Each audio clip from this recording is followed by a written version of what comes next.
Alors, bonjour mes petites étoiles. Oui, effectivement, je vous dis bonjour à nouveau parce que j'ai fait mon tirage de cartes que j'ai mis en ligne juste avant celui-ci.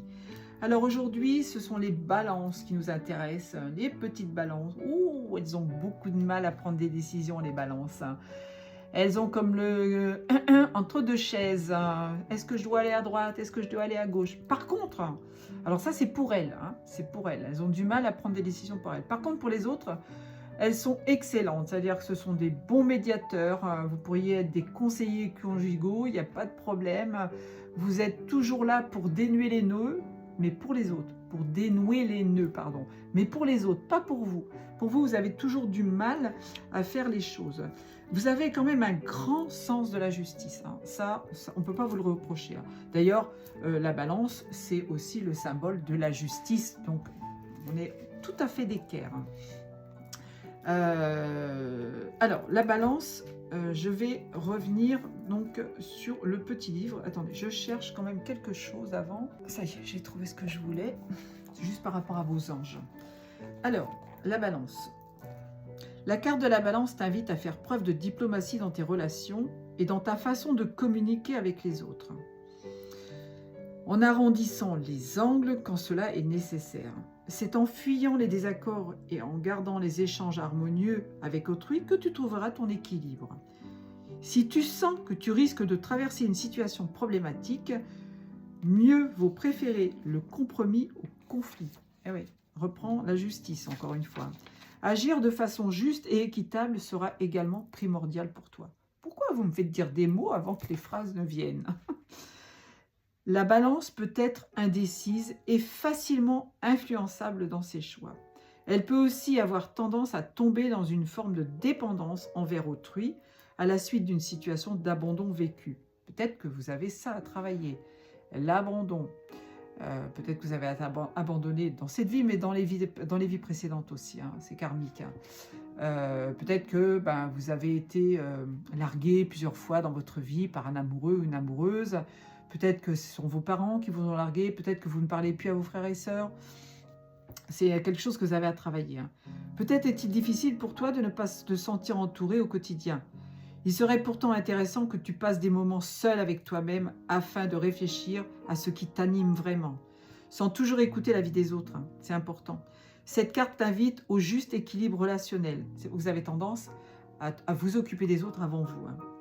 Le début de l'automne est un moment clé par rapport à la question que tu te poses. Ah, c'est une question que vous vous posez, ce sera en automne que vous aurez la réponse. Le message de cette carte, et si tu essayais de t'aimer avant d'aimer les autres? C'est le moment de faire preuve de diplomatie face au conflit.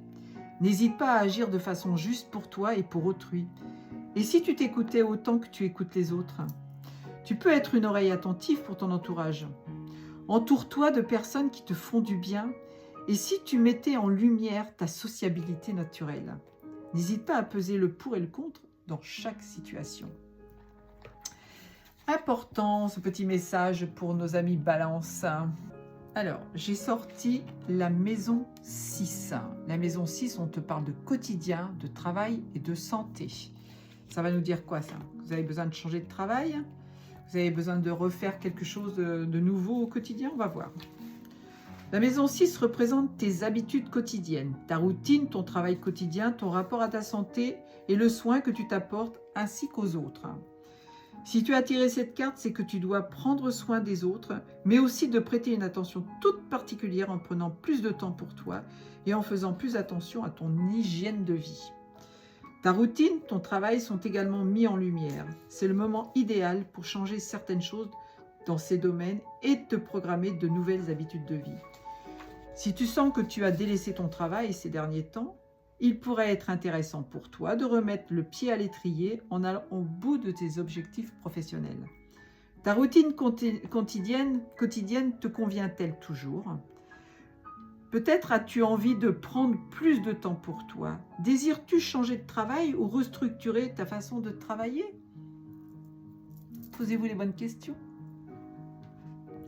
Pardon. N'hésite pas à t'accorder plus souvent des petits moments cocooning. C'est en prenant soin de toi que tu pourras prendre soin des autres. Et si tu programmais une nouvelle routine? C'est peut-être le moment de revoir ton alimentation ou de te mettre à une activité physique. Comment te sens-tu professionnellement? As-tu envie de changer? Une nouvelle pour le travail peut arriver à tout moment. Et si tu faisais preuve de plus d'organisation dans ton quotidien? Peut-être qu'il y a des réponses à vos questions qui vont arriver rapidement là, dans le travail. À voir. Vous me direz en commentaire si c'est le cas. Et alors, la plus belle carte du jeu, hein, c'est la carte du soleil. Vous avez de la chance. Hein. Même s'il n'est pas à l'extérieur, vous l'avez dans votre signe. Idéal de vie, vitalité et le père. Ah, il y a peut-être un rapport au papa là, ou peut-être que vous êtes des papas. Vous allez me regarder. Le soleil représente ta force, ta volonté, ton idéal de vie, mais également le père. Il tient une grande place dans ta personnalité et dans la personne que tu incarnes. C'est là où tu brilles le plus, où tu envoies le plus de lumière dans ta vie. 555, vous êtes des papas certainement extraordinaires. Si tu as tiré cette carte, c'est que tu dois prêter attention particulière à ce que tu as... Pardon. Si tu as tiré cette carte, c'est que tu dois te prêter une attention toute particulière. Tu as peut-être la sensation de ne pas avoir pris beaucoup de temps pour toi ou de ne pas avoir suivi la bonne direction. N'hésite pas à te fêter chaque jour que la vie t'amène, même si ce n'est pas ton anniversaire. Il n'y a pas de moment précis pour se mettre en lumière et s'aligner à son idéal de vie. Cette carte vient aussi attirer ton attention sur la figure paternelle et sur le rapport que tu entretiens avec celle-ci.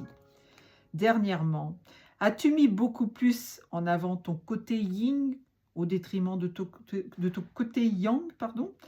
Peut-être n'oses-tu pas te mettre en lumière? As-tu peur de suivre cet idéal de vie qui t'attire tant? Allez cogiter les petites balances, hein. Vous avez des choses à travailler et à mettre en lumière apparemment. Alors, je vais vous donner maintenant les anges qui correspondent à vos créneaux de date de naissance. Hein, parce qu'il y en a plusieurs. Là, on a 2, 4, on en a 6 là pour les... Non, c'est pas 6. Si, c'est 6. Alors, la balance. Du 24 septembre au 28 septembre, c'est l'ange, Aniel. A-N-I-E-L. Qui vous apporte la bravoure et la volonté. Oui, c'est ça. Il apporte la bravoure et la volonté à ses protégés. Le 29 septembre au 3 octobre, c'est Ahamia. A-H. Non, H-A-A-M-I-A-H. Pas facile, hein, je vous ai dit qu'ils n'ont pas des prénoms faciles.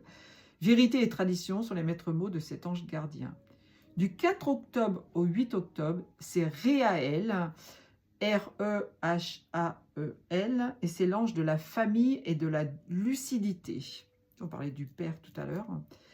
9 octobre au 13 octobre, c'est Liazel, L-E-I-A-Z-E-L, Liazel, ou Leiazel, c'est impossible à prononcer. Il apporte son soutien et son soulagement. Du 14 octobre au 18 octobre, c'est Ahael, H-A-H-A-H-E-L. Il représente la croyance. Et du 19 octobre au 23 octobre, c'est Michael. Il symbolise la mission sur Terre et l'organisation. Je vous ai dit qu'il fallait vous organiser précédemment, hein, refaire une nouvelle mise en place de votre vie. On est tout à fait d'équerre là. Hein. Excusez-moi, j'ai annonné un petit peu. Bon, bah, peut-être qu'il y a des gens qui m'empêchent, ou des entités qui m'empêchent de parler. Tout à l'heure, quand j'ai fait mon enregistrement, j'ai regardé les premières secondes et je vois quelque chose qui passe derrière mon dos. Je pense qu'il y a un orbe qui est passé derrière moi. Bon, bah, si vous voulez voir ce que c'est, allez regarder la vidéo précédente. Je vous souhaite un excellent dimanche 18 mai 2025. Je vous embrasse et je vous dis à demain pour un nouveau signe.